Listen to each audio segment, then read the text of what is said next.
Hello student, chapter 3 केंद्रीय स्थिति के माप। मैं टीचर योगेश नीलता।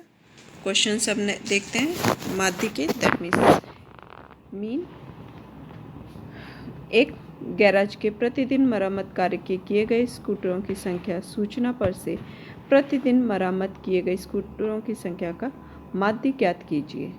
7, 13, 4, 8, 6, 9, 10 और 4। अब इसका सवाल हम हल करते हैं।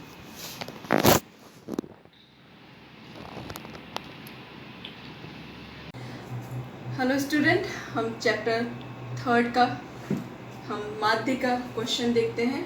ठीक है, हमने लास्ट वीडियो में समांतर माध्य का अथवा माध्य का हमने अर्थ देखा। अब हम देखते हैं अवर्गीकृत सूचना का सूत्र। अवर्गीकृत,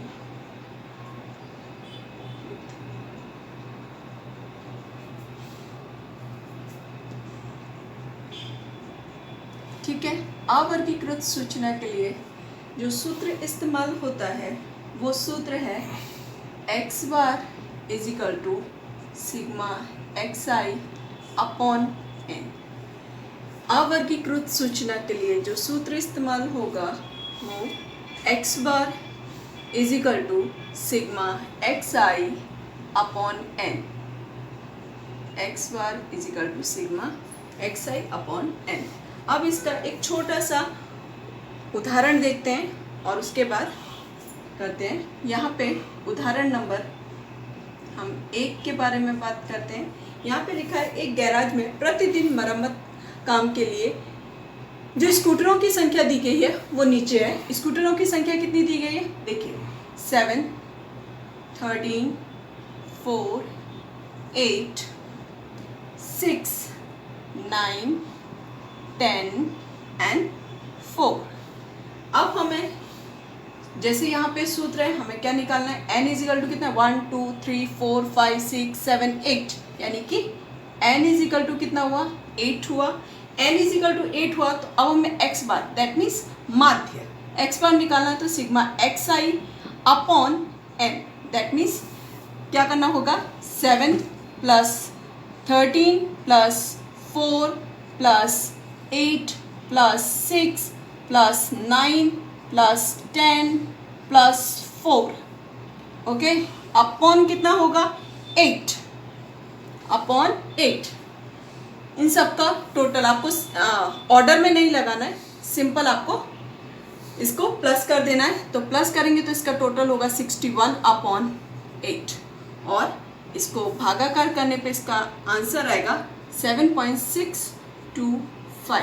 ये पीछे 3 है तो यहाँ पे देखिए, यहाँ 5 है तो 5 का यहाँ पे 1 हो जाएगा। ओके, तो इसका हम फाइनल आंसर लिखेंगे 7.63, जो माध्य की संख्या होगा। यानी कि हमारे पास x बार इजिकल टू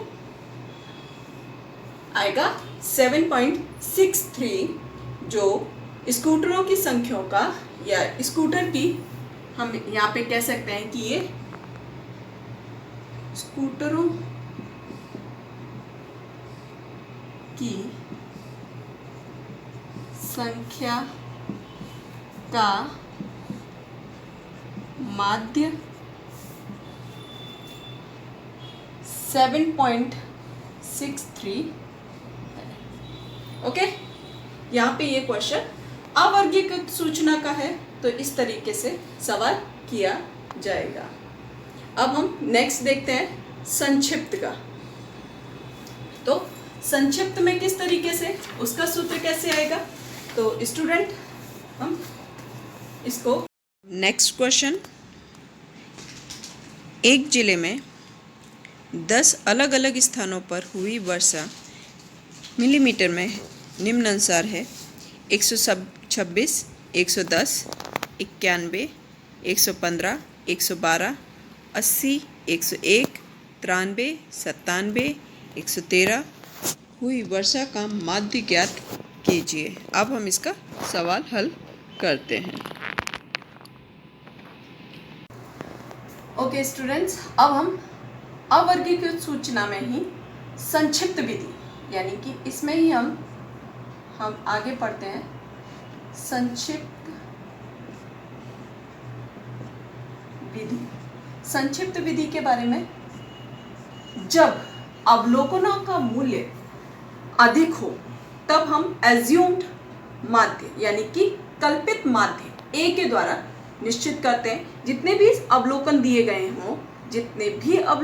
गए हों उनमें सभी में कोई एक ऐसी संख्या जो सब अवलोकनों के आसपास हो, ऐसी संख्या को एज्यूम या कल्पित ए के तौर पे या कल्पित माध्य के तौर पे हम निश्चित करते हैं। अब संक्षिप्त विधि का जो सूत्र है वो सूत्र है X bar is equal to sigma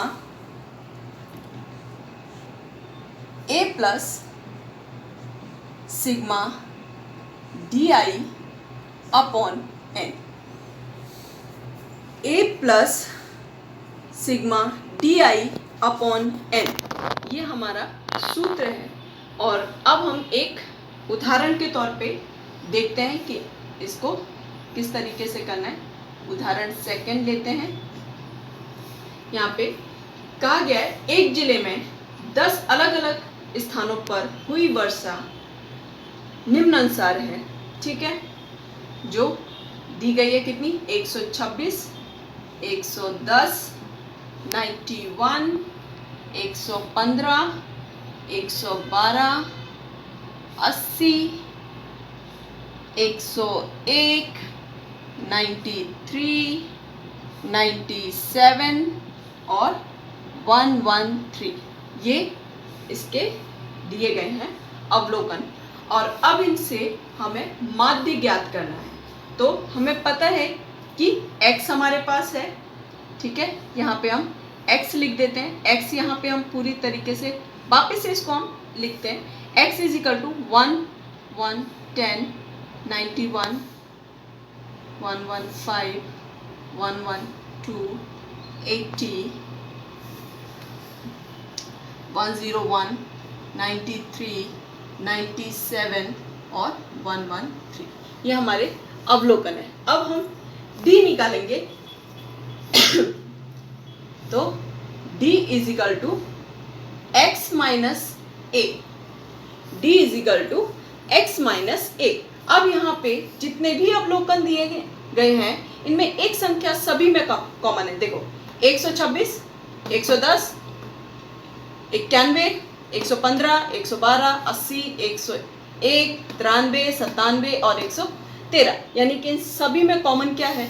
देखिए ये भी 100 के नज़दीक है, ये 100 के अंदर समा रहा है।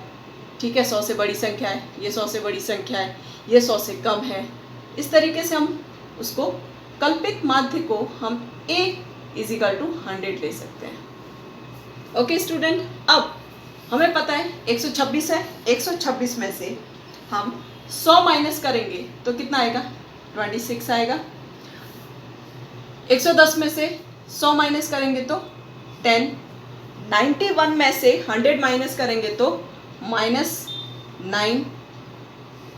115 में से 100 माइनस करेंगे तो 15। 112 में से 100 माइनस करेंगे तो 12। 80 में से 100 माइनस करेंगे तो -20। 101 में से 100 माइनस करेंगे तो +1। 93 में से 100 माइनस करेंगे तो -7। 97 में से 100 माइनस करेंगे तो -3। और 113 में से 100 माइनस करेंगे तो कितना आएगा, +13। अगर हम इसका टोटल करते हैं तो फुल टोटल आएगा 38। जो माइनस हो रहा है वो माइनस, जो प्लस हो रहा है वो प्लस। ठीक है, तो इसका टोटल करेंगे तो 38। अब हमने यहाँ पे सूत्र जैसे है X bar is equal to A plus sigma D I upon N. तो ए हमारे पास कितना है, 100 है, प्लस डी आई कितना आया है, 38, upon N is equal to कितना है, देखिए 1 2 3 4 5 6 7 8 9 10, यानी कि n इज इक्वल टू 10 है। तो यहाँ पे हम 10 लिख देंगे, n इज इक्वल टू 10। सबसे पहले इसको हम बाद में सॉल्व करेंगे। सबसे पहले किसको सॉल्व करने का, इसको, यानी कि इसका भागाकार करेंगे। 38 को भागाकार 10 से करेंगे तो कितना आएगा, 100 प्लस 3.8 आएगा। 10 से भागाकार करेंगे तो इतना आएगा 3.8। अब इसका टोटल करेंगे तो कितना आएगा, 103.8। यानी कि जो हमारा वर्षा का माध्य है, यानी कि हमारा वर्षा का माध्य है वो कितना आएगा, 103.8 मिलीमीटर। ठीक है, ये हमारा मिलीमीटर है। यानी कि इस तरीके से अवर्गीकृत सूचना, यानी कि अवर्गीकृत सूचना में दो सूत्र हैं, एक ये सूत्र और दूसरा x bar is equal to sigma xi upon n। ये एक सूत्र, सॉरी ये दूसरा सूत्र है और ये पहला सूत्र है। ठीक है, यहाँ पे दो सूत्र अवर्गीकृत सूचना में।